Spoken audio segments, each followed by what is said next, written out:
Hi everyone, my name is Danielle and welcome to another episode of Board Game Bakes.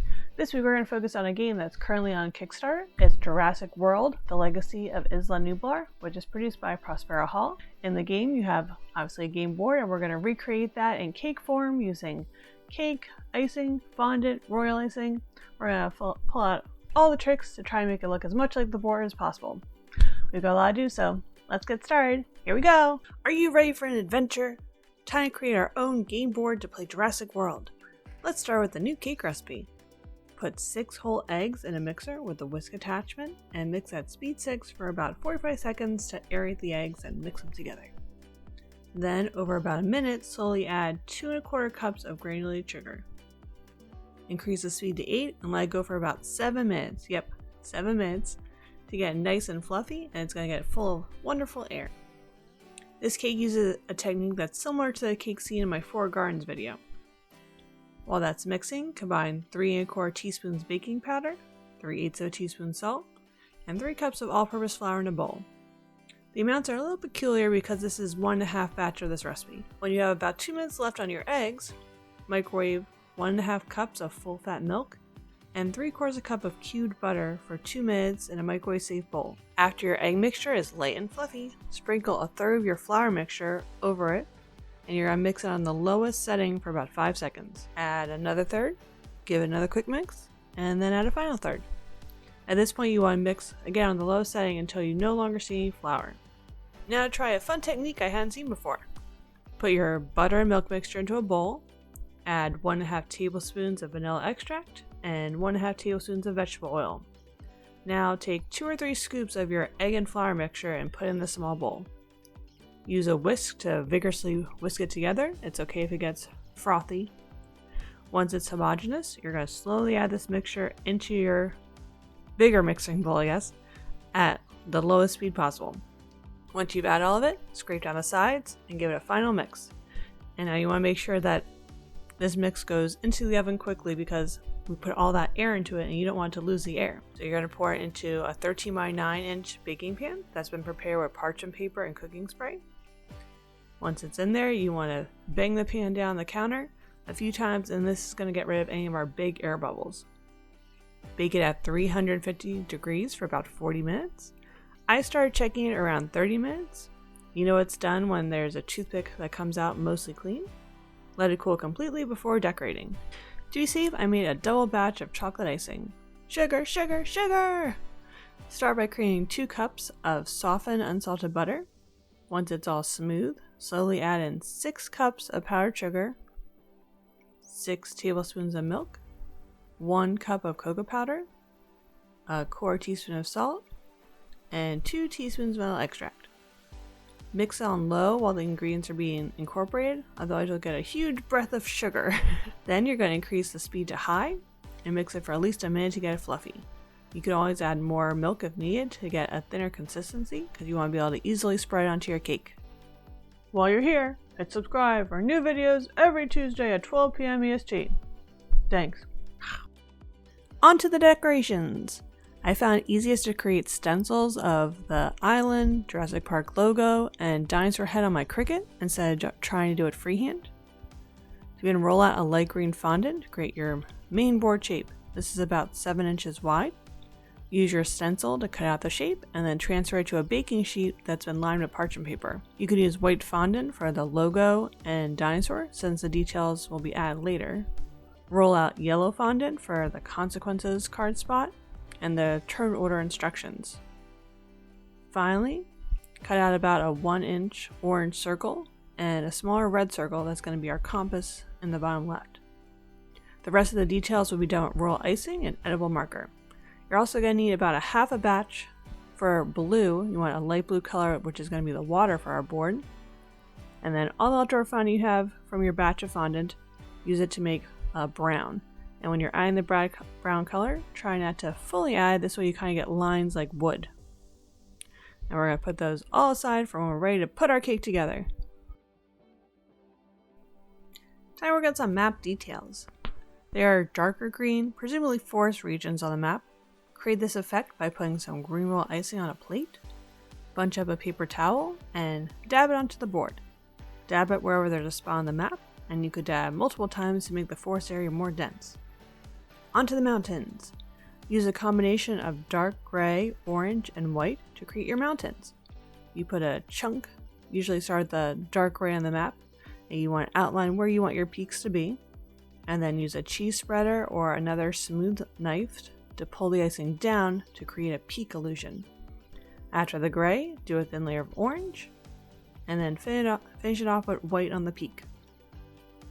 And you're going to do this for all the different mountains that you find on the map, and put a little thicker ring around the volcano top.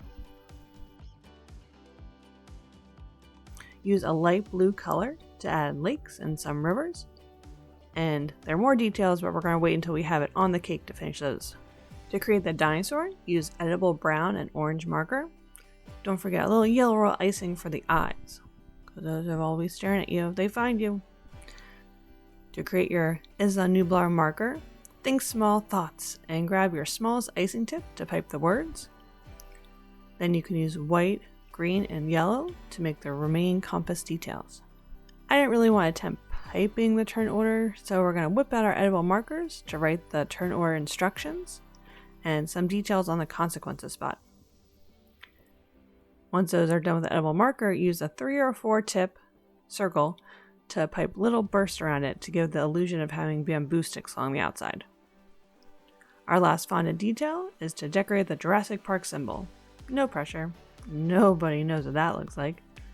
Since the words have to be white, I found after trying it first with edible marker that you get a much cleaner look by using white royal icing. Use red and black for the background and add a little yellow royal icing around the border to help it pop. Pop, pop, pop. Okay, it's time to put it all together and do our finishing details. Take your cool cake and cut it in half horizontally so that you have a top and a bottom piece. Did you know that you can make your cake ahead of time and freeze it until you're ready to assemble your cake? It makes it easier to cut it too. Trim the top too if it's not flat, or if I tried cooling it upside down so it has some lines in it, so I'm going to trim those off too. Use some of your chocolate icing to ice the top of the bottom layer of cake, and be as generous as you want because this is going to be your filling for your cake. Place the top layer of cake on top. Use a knife to trim the edges to get rid of the harder outside bit of cake and to make it even. At this point you want to put a thin layer of icing on the top and the sides and make it smooth, and this is your crumb coat, so this way it'll trap all the crumbs inside so that your top layer can be smooth. Let it chill in the fridge for a few minutes before adding the final layer and smoothing it out. Before you put in the fridge, get out your ruler and determine the dimensions of your cake so that you know how to create your panels. The game board has a brown border, so instead of trying to add royal icing or fondant to try and create that effect, we're going to go with a technique called paneling, and we're going to put panels around the outside and on top. Start by rolling out and measuring your blue fondant. Cut it so it's about an inch bigger vertically and horizontally so you have a little hanging over the side. You can put the fondant in the freezer while you roll out your side pieces so that it's easier to cut it out. Roll out 4 side pieces with the brown and put them on a different cookie sheet. If you applied your icing a while ago, your chocolate icing, then you want to dab a little water onto your cake so this way your fondant will stick. Place your blue fondant on top, smooth it out, and use a sharp knife to cut the sides this way it's flush with the side. Now take your brown pieces one at a time and trim them so they line up with the top and both sides. And as you go, you want to make sure that the edges fit together. If you find that your brown and your blue are not fitting together, you can use a fondant smoother and something else to help push it together. To apply your fondant decorations, put a dab of water where you want the pieces to go and gently place them on the cake. In the bottom corners, use a leaf piping tip to add leaves in green and fill in the corner spaces. Place your pieces on top, and you can also use some yellow, orange, and red royal icing to add flowers. To finish the island, outline the shape with white royal icing to create the shore. You can also use a smaller tip to add some more wave effects around the bottom half of the board. Time for what I think is the hardest part. There are colored squares on the whole board, and it's easier if you just do it by hand. So start at the bottom with red and do your best to evenly space the squares and follow the power on the board. Whew! Now our decorations have come together and our cake is complete. I don't think it'll last the whole Legacy campaign, but it will definitely make the first one epic.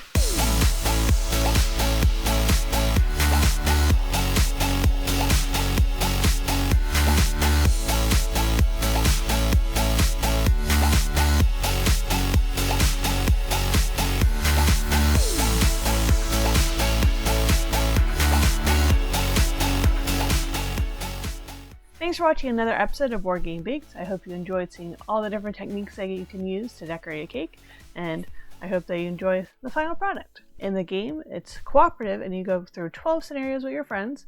The Legacy means that you make changes to the game that are going to stick with you to the end. Unfortunately, I haven't had the chance to play a Legacy game yet, but this one sounds pretty cool. I hope that you take a time to check out the Kickstarter. Thank you again to Prospero Hall and Funko Games for sponsoring this video. Let me know in the comments below, are there any other games that you really want to see recreated as a cake? Or you really want to see the board recreated? Wonder if we can make a life-size twister. That'd be very, very messy. But let me know what your ideas are, and while you're down there, hit subscribe for new videos every Tuesday at 12 p.m. EST. Keep playing games and keep them sweet. Bye!